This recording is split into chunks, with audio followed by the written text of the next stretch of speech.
Vamos hoje para a nossa revisão de ciências, para nossas atividades de saberes. A gente vai começar na página 5, o meu corpo.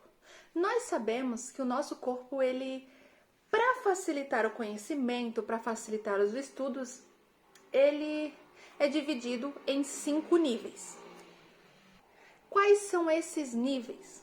Organismos, sistemas, órgãos, tecidos e células. Esses são 5 níveis em que o nosso corpo é dividido. Bom, nosso organismo ele possui sistemas. E esses sistemas eles são divididos em conjuntos de órgãos, para que eles possam desempenhar determinadas funções para o funcionamento de todo o nosso corpo. Quais são esses sistemas? Eles são 6. Temos o sistema esquelético, que são todos os nossos ossos. Sistema respiratório, todos os envolvidos, todas as partes dos órgãos e do nosso corpo envolvidas na respiração. Sistema muscular, todos os nossos músculos. Sistema cardiovascular, é onde tem o nosso órgão principal para desempenhar essa função, que é o coração. Sistema digestório, responsável por toda a nossa digestão, tudo que a gente ingere. O sistema nervoso, como comando central, o nosso cérebro. Para a gente entender melhor, a gente tem que separar, certo? Para estudar, como a gente falou.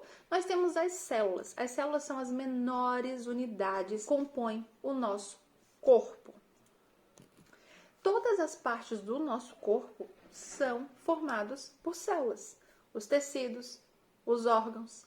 Falando em tecidos, os tecidos são conjuntos de células semelhantes que vão desempenhar a função de uma determinada parte do nosso organismo. Existem alguns tipos principais de tecidos do nosso corpo, que é o epitelial, que é a nossa pele, o conjuntivo, que é ele compõe a parte da gordura, do sangue, dos nossos ossos. O tecido muscular, como ele mesmo já fala, compõe todos os músculos do nosso organismo, incluindo o coração, e o tecido nervoso, que ele está presente no nosso cérebro e nos nossos nervos.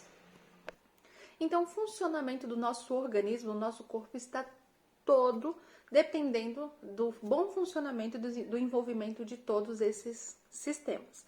E cada um tem uma função específica a ser desenvolvida.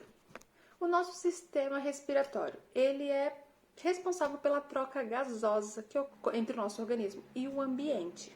Ele passa o oxigênio dos pulmões para toda a nossa corrente sanguínea. O cardiovascular, ele distribui todas as substâncias do corpo, como os nutrientes e os gases respiratórios através da corrente sanguínea. O sistema digestório é responsável por toda a quebra dos nutrientes, toda a alimentação, faz com que os nutrientes cheguem até o nosso organismo, até o nosso sangue.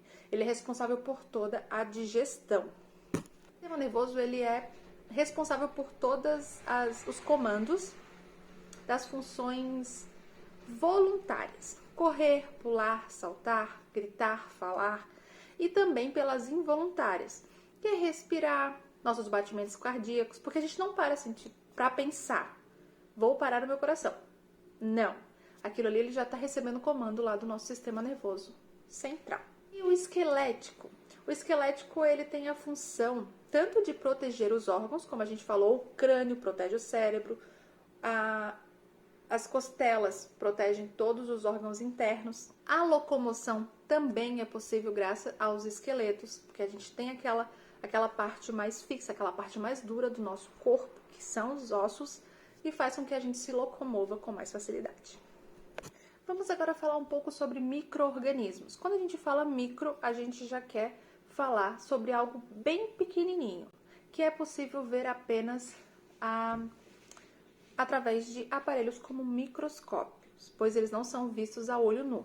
E esses micro-organismos podem ser fungos, bactérias, protozoários, algas e vírus. Então, esses micro-organismos são seres vivos e eles têm todas as suas funções, podem ser benéficas aos seres humanos ou como podem ser maléficas, como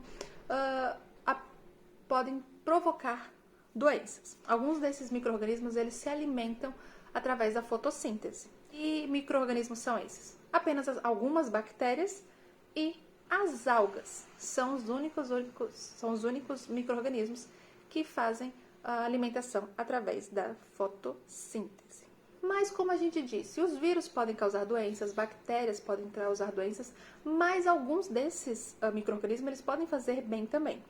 As bactérias e os fungos, eles podem fazer bem para a terra, para o nosso meio ambiente. Como? Eles podem o fato deles realizarem decomposição de alguns restos orgânicos, como fezes, folhas secas, alguns animais mortos, eles fazem com que eles decompõem toda essa matéria vai virar como se fosse um adubo, vão reverter todos aqueles restos ali em nutrientes para ajudar as plantas a crescerem.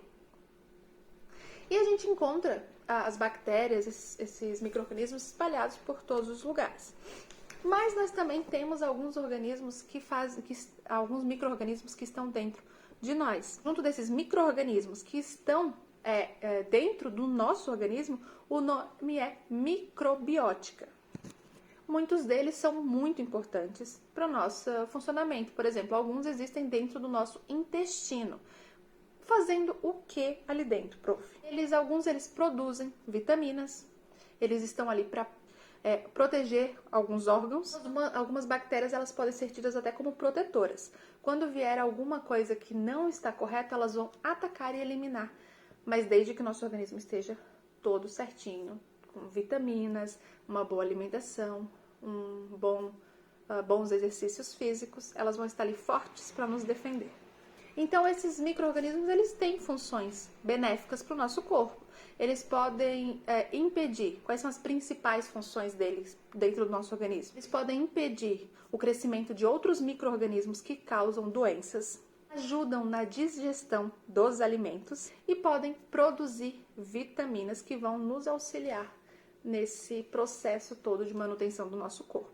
E para evitar os ruins, alguns hábitos como higiene, lavar as mãos, se alimentar bem, evitar colocar a mão em um objeto e levar a boca, coçar o olho, sempre estar mantendo a nossa alimentação, o nosso físico e nossa higiene em dia, tudo certinho, ajuda a fortalecer os micro-organismos positivos e destruir os negativos. Bom, turma, leitura das questões, interpretação com paciência, precisando de ajuda, chama a prof. Beijos e boa atividade, saberes.